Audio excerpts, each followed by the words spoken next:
Assalaamu calaykum waraxmatullaahi wabarakaatuh. Soo dhawaada dhalinyaro, muddaynu kala maqnay baan filayaa inaad fiicantihiin baan rajeynaya dhammaantiin. Muuqaaladeennii inoo socon jiray wax muuqaala maan soo gelin muddooyinkii u dambeysay, waxoogaa waan yar mashquulay. Insha Allah iga raalli ahaada. Marka waxaan samayn doonaa muuqaaladeennii ayaynu sii wadan doonaa oo aynu taxanayno ahaa muuqaalkeennan. Waxaynu ku baran doonaa markaasi sida loo furo Google AdSense account. Marka ugu horreyn waxaa jira horta shuruudo uu kaaga baahan yahay Google AdSense account. Shuruudaha uu kaaga baahan yahay waa inta meeshan ku qoran, waa shantan ayuu kaaga baahan yahay oo ugu muhiimsan. Marka shuruudahan inaad buuxiso waa wax waajiba. Marka horeeto waxaynu soo baranay shuruudaha uu isla shirkadani ka rabto inaad website-kaaga u yeesho ayaynu hore u soo maray. Waa shuruudaha laga rabo website-kaaga. Laakiin kan hadda waxaa laga rabaa waa AdSense account. Waa shuruudaha AdSense account furashadiisa macnaha. Marka ugu horreyn waa inaad leedahay horta waa inaad haysto address dhammaystiran. Macnaha address dhammaystiran waxaan uga jeedaa address-ka aad soo qoranayso qofku waa inuu kuu soo qoraa magaalada, state-ka oo gobolkii uu joogaya, wadada iyo gurigiisa. Intaa waa inuu kuu soo qoraa oo address 1 iyo address 2 baa la kala gelinayaa hadhowtoodii. Magacana waxaad gelinaysaa meesha ugu horreysa. Xagga dambe aynu ku arki doonaa. Marka hore horta waa in address dhammaystiran haystaa. Address-ka dhammaystiran markaad heshid address-kaas waa inuu ahaada wadan la ogol yahay, macnaha Google AdSense uu ogol yahay. Wadana aanu ogolayn baa jira. Marka iska eeg wadan uu ogol yahay waa inuu noqdaa. Sida tusaale hadda Soomaaliya oo kale ma ogola. Marka ayina Kenya iyo inta nagu dhow waa ogol yahay sida Djibouti iyo waxaas. Marka Soomaaliya oo kale tusaale ma ogola. Marka ku samaysan address Soomaaliya ah. Haddaan ka soconno sidoo kale email aad hore ugu samaysay mar labaad ha ku samayn kaana iska jir. Email-kaaga hadda already mar hore Google AdSense account ku samaysay mar labaad ha ku samayn. Marka waad iska hor imanaysaa shirkadda. Marka email cusub isticmaal markasta loo doonaysid inaad samayso Google AdSense account. Mid kale ayaa iduna jirta Google AdSense account-kaasi haddii browser-kaaga aad mar hore ka furtay laga yaabo inuu ku dhaahdo already wuu kuu furan yahay. Marka insha Allah waxaad samayn doontaa browser kale la iskala soo degaa sida Firefox ama kii kale Brave kale oran jiray. Labada mid ahaan ba iskala soo degi kadibna kaasaad email-ka cusub gelin kadibna kaasaad insha Allah gelin doontaa markaasi ayaad ku samayn doontaa AdSense account.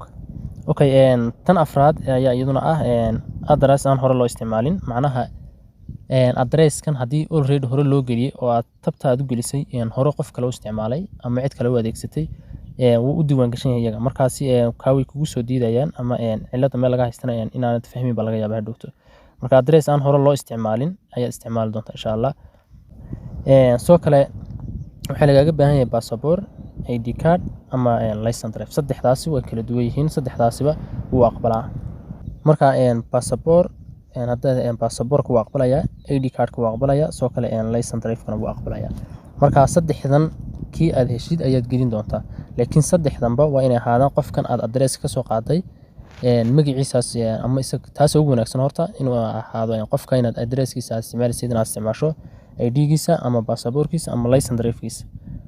Haddii aadan isticmaali karin license drive-kiisa iyo ID-giisa waxaas insha Allah waxaad samayn doontaa isla wadankan aad adeegsatay address-kiisa ama ciwaankiisa adeegsatay hadduu qof kale joogo ID-giisa ama license drive-kiisa. Horta passport-ku waa kii caadiga passport-ka garisan kana waa ID card-da aynu aragno gobolladeena ay leeyihiin. Soo kale kana waa license drive waa ka baabuurta qofka baabuurka leh loo sameeyo. Intaaba wuu aqbalaa. Wadamada qaar una license drive-ka iyo ID card-ka una aqbalin ba jirta. Iyo wadannada qaar una license drive-ku kaliya taa una aqbalin. Marka wadanka waad eegi doontaa isaga ku sheegi doona ku oran doona Google AdSense ku oran doona passport iyo ID iyo license drive saddexda ka doontid soo dalac ama mid soo dalac ku oran doona markaad wadanka doorato ka bacdi. Marka license drive-ka ama ID-ga ama passport-kan ha noqdo mid uu ku qoran yahay address-kan iyo magacana uu ku qoran yahay ha noqdo kaas ugu wanaagsan oo hore ka soo aqbalaan. Haddii se aad ka weydo mid kale iyaduna jirta in uu noqdo isla wadanka aad adeegsatay. Tusaale Kenya aad adeegsatay, Kenya waa inaad ID-giisa iyo passport-kiisa iyo waxa aad dib u adeegsatay hadhowteed. Marka kan waxay ku weydiin doonaan markaad ugu yaraan $100 ama $10 ama $20 ama $100 wax noocaas markaad shaqayso ayuu ku oran doonaa noo soo dir ID-gaaga ama waxaas noo soo dir ku oranay oo payment verification. Marka insha Allah waxaad isticmaali doontaa oo aad ugu wanaagsan qofka kuu soo diray addresskiisa in ID-giisa ama baasaboorkiisa ama license drive-kiisa uu sawir xagga hore iyo xagga dambe uu kuu soo qaado. marka haddii sawirka uu kuu soo qaado qofkaasi insha Allah waxaad samayn doontaa magac kale ma adeegsan doontid magaca uu isaga ugu qoran saa ugu qoran yahay ay ku qori doonto oo magaciisa saddexaan xagga dambe ku arki doonaa date-ka dhalashada waxaba saas aad ugu qori doontaa sida ku qoran baasaboorka ama ID-ga ama license drive waxa uu kuu soo diray. Okay, insha Allah hadaba isaga practical ayaynu geli doonaa. marka insha Allah Chrome-ka ama browser-rada ku furan soo furo hadda anigu Google-kaasan tagaya. marka Google-ka saa u timaado shirkadda Google AdSense laba shirkadood ayaa jira. shirkaddu laba qaybood ayay leedahay. labada qaybood ay leedahay waxay kala yihiin Google AdSense oo tan aad adeegsanayso tan aad ka tahay as a publisher ama qof isagu ka dhex shaqaysanaya oo isaga lacag lagu siinayo iyo mid adiga lacag laga qaadayo oo promotion lagu sameynayo oo ay ku siinayaan sida tusaale YouTube-kaaga kale ama website-kaaga kale ay promotion ku sameeyaan sida Facebook page promotion loogu sameeyo oo kale. taasna way jirtaa kaadad furtay baan arkay oo ay gacanta kaga dhacday ama aan garanayn. kolka ka waxa la yiraahdaa ads.google.com ba ku qoran halku kana kaga qoran yahay Google AdSense adsense.google.com ka qoran ka kale waxa ku qoran ads.google.com ba ku qoran. hadda waan arki doonaa marka imika ayaan geli doonaa. marka waxaad ku soo qori doontaa Google AdSense.com ba ku soo qortaa ama Google AdSense hadda ku soo qorto toos buu ku keenay doonaa. marka xagaas baa la eega ciwaanka sare kan ay ku qoran tahay adsense.google.com waa kayn doonayno inuu baahanay Google AdSense ayaa ku qoran money from website monetization ba ku qoran macnaha intaas aad ku garanaysaa website-kaaga ka samee lacag. kan kale ay sometimes dad ku khaldaan baa wuxuu yahay kan la yiraahdo ads.google.com oo meelaha isagana ku arki doonaa. waa kana kan isagu wuxuu ku leeyahay si aad u samaysato si aad u hesho macmiil badan ayaad kan u furanaysaa ama aad u hesho website-kaaga lagu promote gareynayo ama YouTube-kaaga lagu promote gareynayo waa ka campaign-ka iyo waxaas leh. marka ka hafuranin insha Allah kolka ka hafuranin xagga sare iska eeg. marka waxaad samayn doontaa kan u sareeya ayaad ku soo dhufan doontaa ay ku qoran tahay money ku qoran tahay.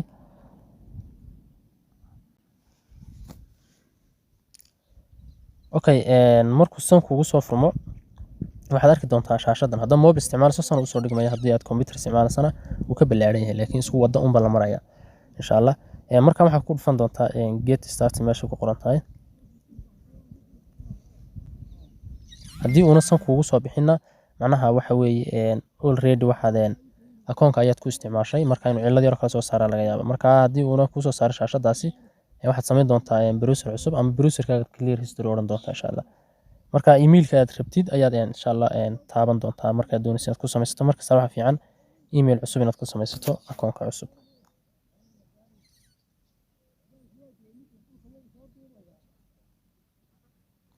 okay sana ku soo baxaysa markaasi marka ugu horeysaba sidan ayaa ku soo baxaysa. marka san ku soo baxdo insha Allah waxaad samayn doontaa meeshan website-kaaga linkigiisa ayaad gelin doontaa website-kaaga magaciisa ayaad gelin doontaa. marka linkiga waxba ha raacin tusaale imika kala hadaan yiraahdo tusaale.com ayaad leedahay oo kale tusaale.com saasaad u gelinaysaa website-kaaga macnaha www iyo http waxa waad iska tagaysaa saasaad u gelinaysaa. haddii aadan lahayn website dhibaato ma laha waxaad ku dhufanaysaa flash aad saari doontaa meesha kadib waxaad oran doontaa imika ma lihi wax website marka xagga dambe kaga dari kartaa dhibaato ma laha hadaad ka tagto xataa aad website marka hadda imika ma lihi baan sii gashanayaa. marka website-kaagana xagga dambe ka gelin kartaa saan ku sheegay tanna tigta saar si uu kugu soo diro waxyaalaha aad u baahan si uu kugu soo diro information fara badan. okay hadaba meeshan ayaa iyadana waxa dooranaysaa marka ugu horeysa country-ga ama wadanka aad address-kiisa iyo waxaas isticmaali doonto. insha Allah marka waxaad samayn doontaa ka dhex raadi kadibna wadanka aad doonaysid inaad isticmaasho wadanka aad doonaysid macnaha address-kiisa inaad isticmaasho ayaad insha Allah gelin doontaa. marka tusaale hadda aniga waxaan iska gashanayaa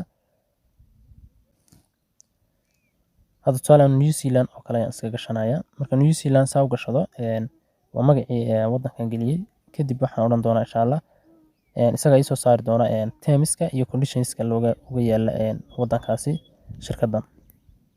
marka wadanka aad isticmaalayso ayuu ku soo saari doonaa terms and conditions-kiisa oo kala.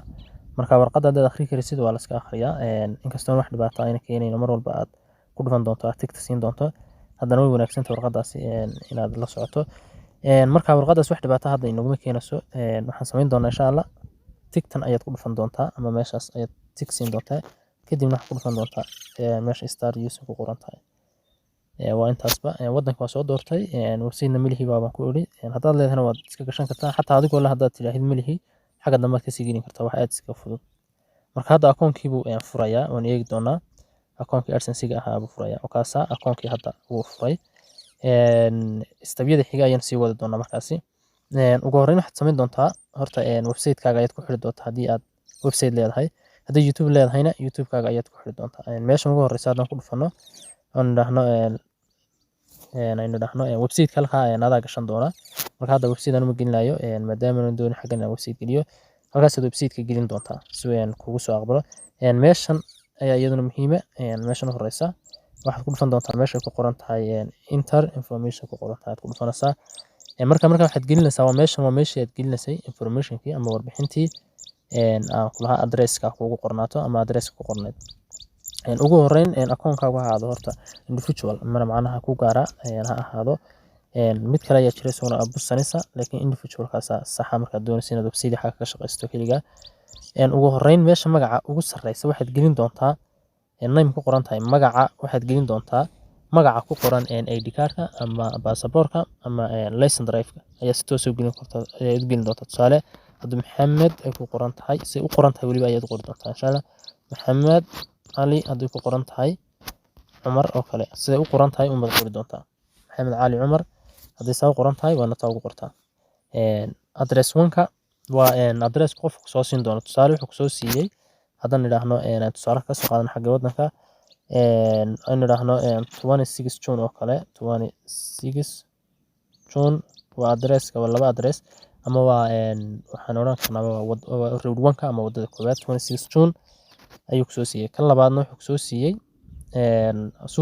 suu kugu qoran yahay maad ugu qoraysaa address koowaad iyo addresska labaad isaga kusoo diri doona macnaha 26 June waxaan oranaysaa kale 150 street oo kale ayaad oranaysaa 150 street oo meesha wadada ama meesha aad guriga gaarka u ahaa ayaad ku qoraysaa insha Allah meeshan hadda wuxuu kusoo qorqorayaa waxa weeye luqadda wuxuu kusoo qorayaa waxa New Zealand marka waxyaalaha kale soo qorqora laga yaabaa marka inta ku qortid meeshan xigta halkani waa gobolka ayaa hadda ka turjuman tahay wax ku qoraya xagga luqadda kale marka gobolka ayaad sii dooran kartaa inta badan wadamada ayaan ma soo saaro gobolkaasi oo city kugu boodsiinaya laakiin hadduu ku soo saaro gobolka tusaale imka hadaynu ka dhigno muqdisho kala joogtaa banaadir baad oranaysaa gobolka tusaale weeyaan banaadir baad tiri laakiin banaadir ma gashan doontiisa hore kugu soo sheegay city caasimadana waa muqdisho kale ayaad ka dhigaysaa saas oo kale weeyaan macnaha magaalada ama caasimadda ama magaalada caasimada ama waa magaalada iska noqon kartaa magaalo qofkaas joogo iyo gobolku ka sii jooga kan gelin doonta xagan addressadiisii postal code soo on waad gelin doontaa isaga ku soo sheegi doona waa postal code waa wax iska common siiba haddii aad geliso addressyada caanka ah postal code automatic isku sii gelinaya haddii kale tan Google ka tag kadibna magaalada postal code-keeda waa lagu soo sheegi doonaa oo iska common kaasi numberku postal code haddaan tusaale ka soo qaadno waxaan iska qorno halkan ay ku qoran tahay numberka waad iska dhaafi kartaa oo waa optional hadduu numberka qofku soo siiyana waa okay hadduu ku soo siinna waa optional waad iska dhaafi kartaa marka insha Allah waxaad samayn doontaa marka intaas soo buuxiso oo aad waliba iskaga hubsato san uu qoran yahay iyo inuu address ku saxsan yahay waa kala lagu diri doono warqadda PIN verification-ka inkastoo aynu raadinno waddo kale oo ka fudud in qofka loo diro warqadda direct PIN verification-ka haddana waddada ugu fudud weeyaan email ayaa loogu diraa baa la yiri laakiin emailkaas wali ma aanan xaqiijin marka emailka mar kale ayaan soo eegi doonaa marka ayaan iska hubso kadibna waxaad ku dhufataa submit baad ku dhufanaysaa haddana aniga submit iskaga sii dhufto wuxuu gelin doonaa bindi buu gelin doonaa ama wuxuu sheegi doonaa in kaas waa ii sheegayaa addresskaasi ma wuxuu igu ma jiro hadda marka dib edit gareeyo ka macnaa New Zealand iyo isma laha waxaan ku qorqoray meesha laakiin adiga markaasi wuxuu ku geyn doonaa isla meesha wuxuu ku celin doonaa isla meeshii xagga sare home-ta markuu halkaa ku geeyo kan wuxuu noqon doonaa mid tick to saarmaso kanna website-kaaga soo gelinaysaa website-kaaga daba garanaysaa magaciisa kanna waa marka dambe aad u baahan tahay hadda waxba ugama sii baahnid inkastoo ay aadna inaad sii habaysatay qurux badan tahay marka hore website ku dar bay odhanayaa kadib website-ka markaad ku darto halkan adhiska iyadu macno ma laha website-kaas markaad geliso ee lasoo aqbalay kabacdi unbaa la habaystaa adhiska automaticna waa la iska furta wax iska fudud weeyaan taasi markaad ku dhufato isaga kuu soo saari doona marka website-ka gelisa ee aad ku dhufato taas waa easy dhibaatana ma laha iska soo dhaaf muhiimadana website-ka aad dirto oo uu ku maqnaado shirkadda ku maqnaado information-kaagana aad u gudbisay intaa wixii ka dambeeya website-kaaga markaad timaado xaggan ee aad site-ka timaado meesha ku qoran tahay wuxuu noqon doonaa website-kaagu mid getting ready ku jira oo ah getting ready markasta loo cillad ama wax lagu soo diido site-ka tag haddii uu getting ready yahay waa okay halkan ay ku qoran tahay imika approval status ku qoran tahay getting ready baa kusoo qormi doonta marka website-kaaga aad geliso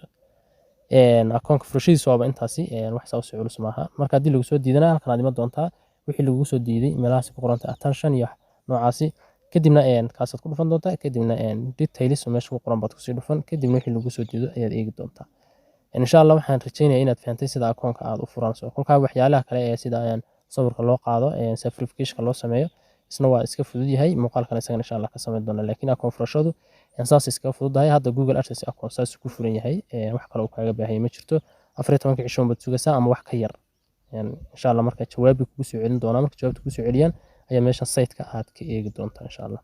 Assalaamu calaykum waraxmatullaahi wabarakaatuh.